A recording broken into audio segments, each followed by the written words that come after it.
இன்னைக்கு ஐயனார் துணை சீரியலில் வானதி பாண்டி கடையில் உட்காந்து பேசிகிட்டு இருப்பா பாண்டிக்கிட்ட. நான் பிஸ்னஸ் ஸ்டார்ட் பண்ணது சரிதானா பாண்டி அப்படின்னு சொல்லி கேட்பா. என்னடி சொல்லிட்டா இப்படி, ஏன் இப்போ உனக்கு அந்த சந்தேகம் அப்படின்னு பாண்டி கேட்பான்.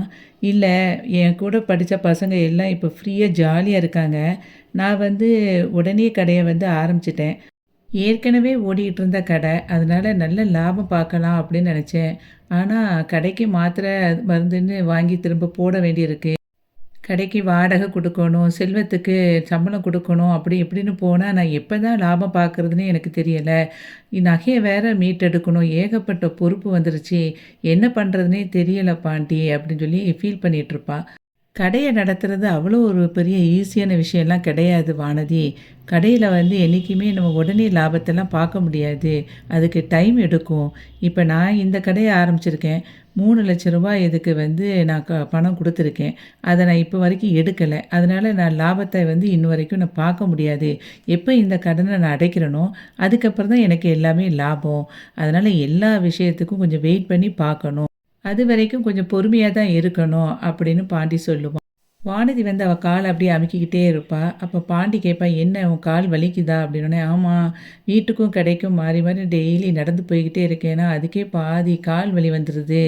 எப்படியாவது ஒரு வண்டி வாங்கணும். அந்த வண்டி வேற ஓட்டையாகி போச்சு." அப்படின்னு சொல்லும்போது, "சரி இரு, கொஞ்சம் பொறுமையா, ஏதாவது ஒரு வண்டி செகண்ட் ஹேண்டில் கிடைக்கும். உனக்கு நான் அப்போ சொல்கிறேன்." அப்படின்னு சொல்லி சொல்லுவான். "ஆமா, நீ தான் எனக்கு வாங்கி கொடுக்கணும்." அப்படின்னு சொல்லி பாண்டிக்கிட்ட அவ சொல்லுவா.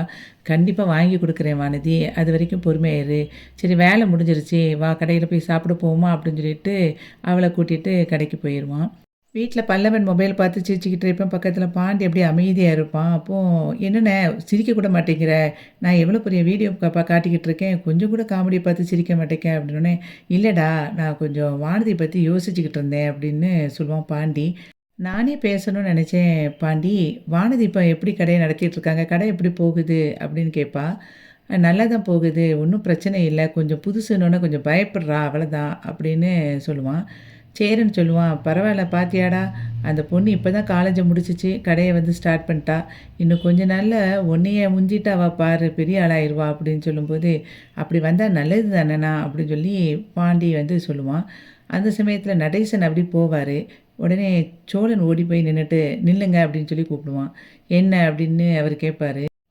ஆமாம், நிலாவோட அப்பாக்கிட்ட என்ன சொன்னீங்க அப்படின்னோடனே, என்ன சொன்னேன், நீங்கள் என்ன சொன்னீங்க சொல்லுங்க அப்படின்னு திரும்ப திரும்ப கேட்டோன்னே, ஐ லவ் யூ சொன்னேன், போதுமா அப்படின்னு அவர் சொல்லுவார்.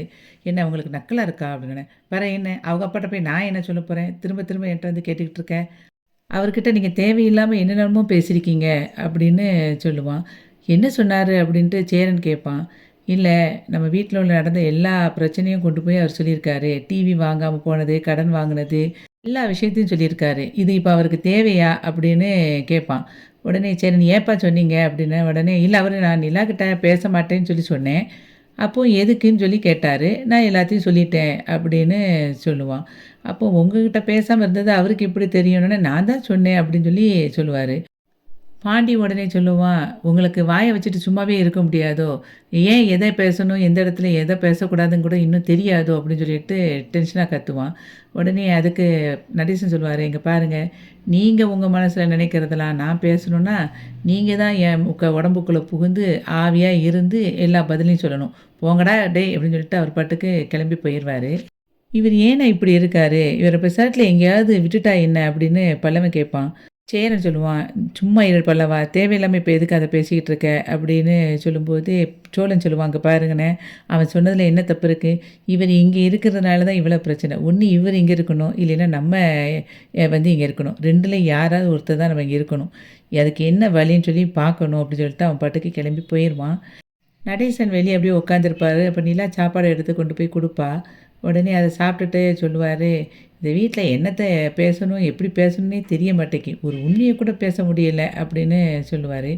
உடனே நிலா கேட்பா, "நீங்கள் யார்கிட்ட பேசிகிட்டு இருக்கீங்க?" அப்படின்னு கேட்கும்போது, எய்த்தாப்புல ஒரு இந்த ஆவி நிற்கிதுல, அதுக்கிட்ட தான் பேசிக்கிட்டு இருக்கேன்."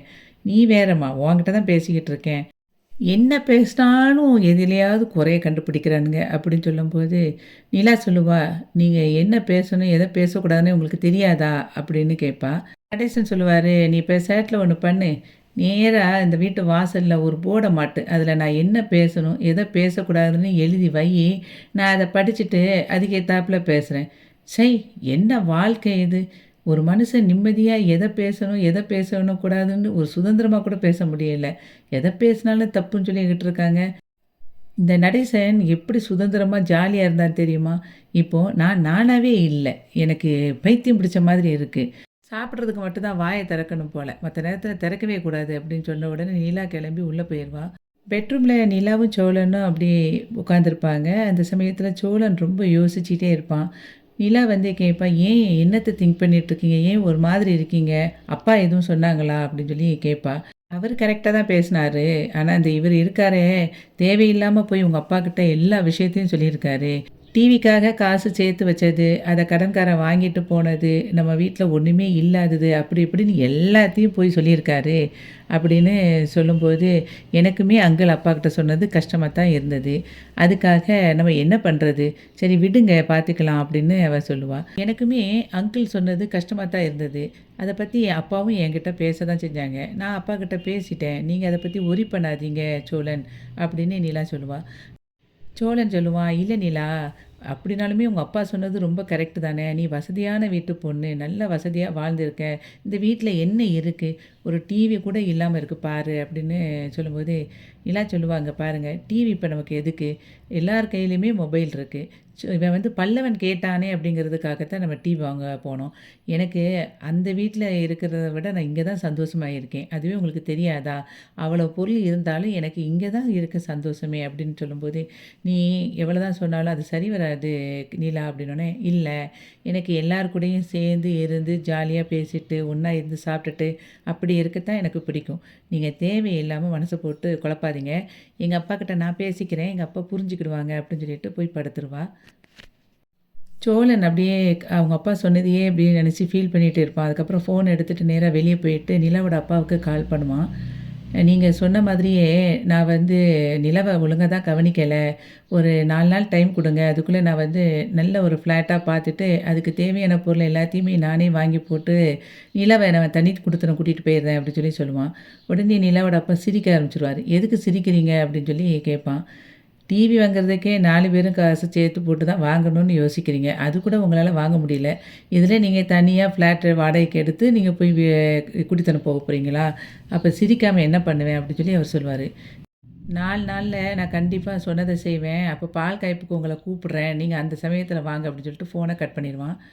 காலையில பாண்டியும், சோழனும் அப்படியே தெரு தெருவா போய் வீடு தேட ஆரம்பிப்பாங்க. அப்போ ஒவ்வொரு வீட்லயா ஒவ்வொன்னா பார்த்துட்டே போயிட்டே இருக்கும்போது, ஒரு வீட்ல டூலெட் போர்டு போட்டிருக்கும். உடனே அங்க உள்ள போவான். அந்த வீட்டுக்குள்ள போயிட்டு ஹவுஸ் ஓனர்ட்ட பேசுவாங்க. அப்போ 25,000 வாடகை அப்படின்னு எல்லா டீட்டெயிலும் சொல்லிட்டு இருப்பாரு. அதுக்கப்புறம் "நீங்க யாரெல்லாம் வரீங்க?" அப்படின்னோனே, "நானும் என் ஒய்ஃபு தான்" அப்படின்னு சொல்லுவான். "சரி நீங்க என்ன பண்றீங்க?" அப்படின்னா, "நான் டிரைவரா இருக்கேன்" அப்படின்னு சொல்லி சொன்னோனே, "டிரைவரா? டிரைவரா இருந்துக்கிட்டு எப்படி 25,000 வாடகை குடுப்பீங்க? அதெல்லாம் நான் குடுக்கல. மாசம் மாசம் உங்ககிட்ட தொங்கிக்கிட்டு நிக்க முடியாது. உங்களுக்கெல்லாம் வாடகைக்கு குடுக்க முடியாது வீட்டன்னு" சொல்லிட்டு கதவ பூட்டிட்டு உள்ள போயிருவாரு. அப்போ பாண்டிகிட்ட வந்து சோழன் சொல்லுவான், "இவருக்கு எவ்வளோ கொழுப்பு பாத்தியாடா? டிரைவர்னா வீட்ட குடுக்க மாட்டாராம்மா, அவ்வளோ இளக்காரம்மா" அப்படி இப்படின்னு சொல்லிக்கிட்டு இருப்பான்.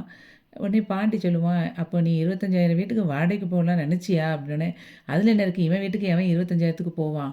இந்த வீட்டுக்கு 25,000 குடுப்பாங்க நல்லா. நான் எதுக்கு இவனுக்கு குடுக்க போறேன்?" அப்படின்னு சொல்லிட்டு இருக்கும்போதே பாண்டி சொல்லுவான், "இவரு வாய்க்கு தான்டா இந்த வீடு வந்து இன்னும் அப்படியே இருக்கு" அப்படின்னு சொல்லி சொல்லுவான். "என்ன இது சொல்ற?" அப்படின்னா, "ஆமா, நான் இந்த வழியா தான் போயிட்டே இருப்பேன். டூலெட் போர்டு போட்டுக்கிட்டே தான் இருக்கு. இவரு இப்படி பேசினா இவன் வீட்டுக்கு யார் வருவா? அதனால இவரு வீட்டுக்கு இப்போதைக்குள்ள ஆள் வராது. நான் ரொம்ப நாளா நான் பார்த்துக்கிட்டே தான்டா இருக்கேன். வீடு வாடகைக்கு போன மாரியே தெரியல" அப்படின்னு சொல்லி சொல்லுவான். இந்த வீட்ல இவரு மட்டுமே தனியா கிடக்கட்டும். வாடா போலாம் வேற வீடு பார்ப்போம் அப்படின்னு சொல்லிட்டு 2 பேரும் கிளம்பி போயிருவாங்க.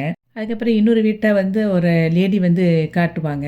அவங்க காட்டுறதுக்கு முன்னுக்கூட்டி டீட்டெயில்ஸ் சொல்லிக்கிட்டு இருப்பாங்க. வீடு வந்து ரூ. 30,000 வாடகை, ரூ. 3,00,000 அட்வான்ஸு அப்படின்னு சொல்லுவாங்க. அப்போ பாண்டி இப்படி முழிப்பான். சோழன் சொல்லுவான், "நானும் என் ஒய்ஃபும் தான் இருக்கோம். நான் வந்து சீனியர் டிரைவரா இருக்கேன் ஒரு டிராவல்ஸ்ல. அதே மாதிரி என் ஒய்ஃப் வந்து இப்ப ஆர்க்கிடெக்சரா இருக்கா" அப்படின்னு பில்டப் குடுப்பான். அப்படியா? சரி வாங்கன்னு சொல்லி கூட்டிட்டு போற நேரத்தில அடுத்தது கேட்பாங்க. ஆமாம்மா ஒண்ணு கேட்கணும்னு நெனச்சேன். நீங்க வந்து வெஜ்ஜா? நான்வெஜ்ஜா? அப்படின்னா நாங்க பியூர் நான்வெஜ் அப்படின்னோனே, அப்படியா? நாங்க வெஜிடேரியனுக்கு மட்டும் தான்ப்பா குடுப்போம். நான் வெஜிடேரியனுக்கு குடுக்க மாட்டோம்னு சொல்லிட்டு அந்த அம்மா போயிருவா. உடனே என்னடா இது எப்ப பார்த்தாலும் இப்படி நடக்குது அப்படின்னு சொல்லிட்டே இருக்கும்போது, இன்னொரு இடத்த போய் பார்ப்பான். அந்த வீடு அவனுக்கு பிடிக்கவே பிடிக்காது. அதுக்கப்புறம் ஒரு வீட்டுக்கு போய் பார்ப்பான். அப்போ ஒரு நல்ல அப்பார்ட்மெண்ட்டா இருக்கும்.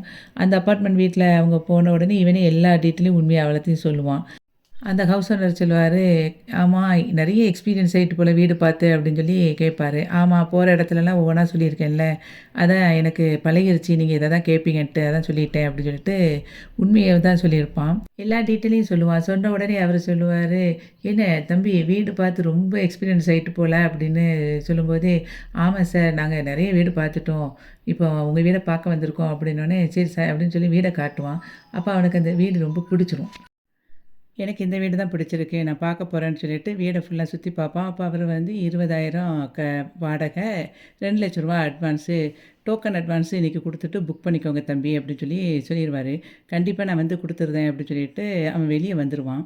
வந்தப்போ அவன் சொல்லுவான், "பாண்டி ஏன்டா இவ்வளோ காசு நீ புரட்டி குடுத்துருவியா? தேவையில்லாம மாட்டிக்காத. மாசம் மாசம் 20,000 எங்க கொண்டு போய் குடுப்ப? 20,000 எப்படிடா குடுப்ப?" அப்படின்னு கேட்பான் பாண்டி. உடனே அதுக்கு சோழன் சொல்லுவான், "அங்க பாரு நான் எப்படியாவது புரட்டிருவேன். அப்படி இல்லைன்னா தம்பி நீ இருக்கில்ல" அப்படின்னோனே, "ஆமா நீ இஷ்டத்துக்கு வந்து பட்ஜெட்ட மீறி நீ வந்து வாடகை வீட பிடிப்ப. நான் வந்து உனக்கு நானும் அண்ணனும் சேர்ந்து போடணுமா? அப்படிலாம் எங்களாலலாம் முடியாதுன்னோனே, "என்னடா இப்படி பேசுறீங்க? அப்ப நீங்கலாம் ஒண்ணா இருந்துக்கோங்க. நான் மட்டும் எங்கேயோ கிடந்தவன் மாரி இருக்கிறேன்" அப்படின்னு சொல்லி ஃபீல் பண்ணுவான்.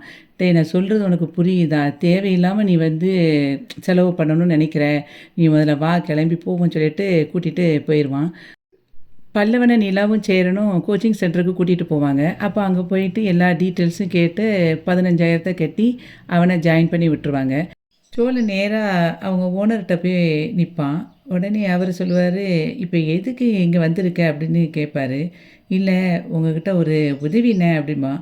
"இங்க பாரு பணத்த தவிர வேற எதுனாலும் கேளு, நான் உனக்கு செய்றேன்" அப்படின்னு சொல்லி அவன் சொல்லுவான். உடனே அப்படியே அமைதியா இருப்பான். அப்ப அந்த சமயத்துல அந்த டீ கடை பையன் வந்து 3 டீ வந்து கொண்டுட்டு வருவான்.